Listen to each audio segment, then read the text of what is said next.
cleaner picked up his crying baby. What happened next left the billionaire speechless. He had security systems worth millions, a nanny hired from the top agency in Manhattan, and an entire smart home setup. Yet his infant son was screaming in misery alone when the billionaire stormed into the nursery, expecting a malfunction or a nanny mistake.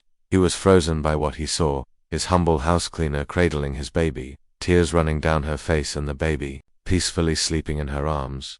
But what happened next wasn't just emotional, it uncovered a secret so personal, so explosive, that the billionaire's entire legacy and family name were shaken to the core. What did this cleaner do, and what did the baby instinctively feel that no one else could? Stay with us, because the truth will leave you speechless. Before we dive in, please support us by subscribe, like and share for more with activating the notification bell. Thank you. New York City, top floor of a glass-paneled penthouse in Tribeca. Billionaire entrepreneur Damon R. Whitaker, a self-made tech mogul and founder of a trillion-dollar security firm, lived in quiet luxury.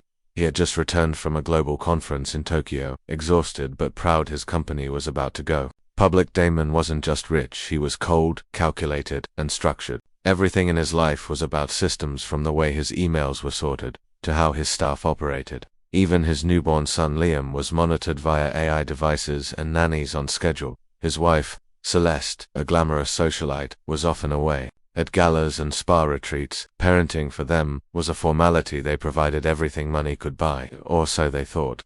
That morning, Damon's penthouse staff was running as usual. His house cleaner, a quiet black woman named Alma Jones, had been hired just 3 weeks earlier. Nobody paid her much attention. But then, the baby monitor started blaring. Liam was crying. And not just any cry, it was painful, agonizing. His assigned nanny was nowhere to be found. Damon stormed upstairs, his voice echoing in the marble hallway. He pushed open the nursery door, ready to file lawsuits and fire someone on the spot, and then he froze there. Standing by the crib was Alma, not the nanny, the cleaner. She held baby Liam against her shoulder, gently patting his back and whispering a lullaby that didn't sound English. It was soft, rhythmic, almost tribal. And the baby, fast asleep. Damon barked, "Where's the nanny? What the hell are you doing, touching my son?" Alma slowly turned to face him. Her eyes were red, not from guilt, but from empathy. "I found him alone. He was hungry, scared. He looked at me like he knew me, sir." Security entered behind Damon, ready to escort her out. But Damon raised his hand. "Wait," because for the first time in weeks, the baby wasn't crying. And Damon, the master of algorithms and AI, had no explanation for what just happened. Later that night, Damon watched the security footage. It showed Alma entering the nursery, finding the baby unattended, and reacting instinctively him with the tenderness of a mother. Then he reviewed her personnel file. Something was strange. No birth certificate listed, social security number, delayed validation. When he asked his private investigator to dig deeper, the findings shocked him.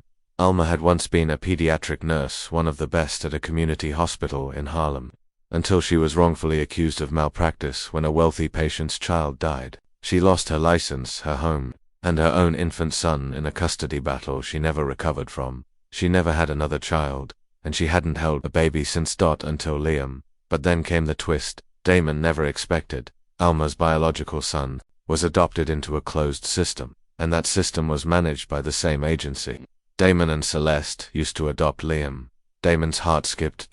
Was Liam Alma's son? Damon had the test ordered in secret. Celeste was away in Miami for a fashion event. The house was quiet. 3 days later, the results arrived. 99.97% match. That Liam wasn't just Alma's son. He was not legally adoptable. There had been fraud in the adoption papers. Someone had faked parental termination documents. Alma's case had been buried in court, her voice silenced because she couldn't afford better lawyers. Now she was a house cleaner in the home of the billionaire who unknowingly took her child. Damon sat alone in the nursery that night, holding Liam and staring at his face. The same dimples, the same eyes. He couldn't believe he didn't see it sooner. He brought Alma into his study, looked terrified, but he didn't scream. He didn't threaten. He simply said, "Why didn't you tell me?" Tears streamed down her cheeks. "Because I didn't want to lose him again." Celeste returned home 2 days later, and when she heard what happened, she panicked. She wanted to file legal papers, hush the situation, and keep the baby as their own. But Damon had changed. For the first time in his adult life, he wasn't thinking like a CEO. He was thinking like a father. a real one. He arranged a legal review, and soon, the courts uncovered the fraudulent adoption. The agency was shut down. Celeste filed for divorce. She didn't want the scandal. She was never maternal anyway. And Damon, he offered Alma her job, back not as a cleaner, but as Liam's mother. He gave her full custody, stepped down from his company's board, and built a new life focused on healing and redemption. Alma forgave but never forgot. She didn't want his money. She just wanted her son. But Damon made sure they both had more than that. He gave them safety, family, and legacy. And every time Liam smiled in her arms, Damon knew some things no technology could replicate.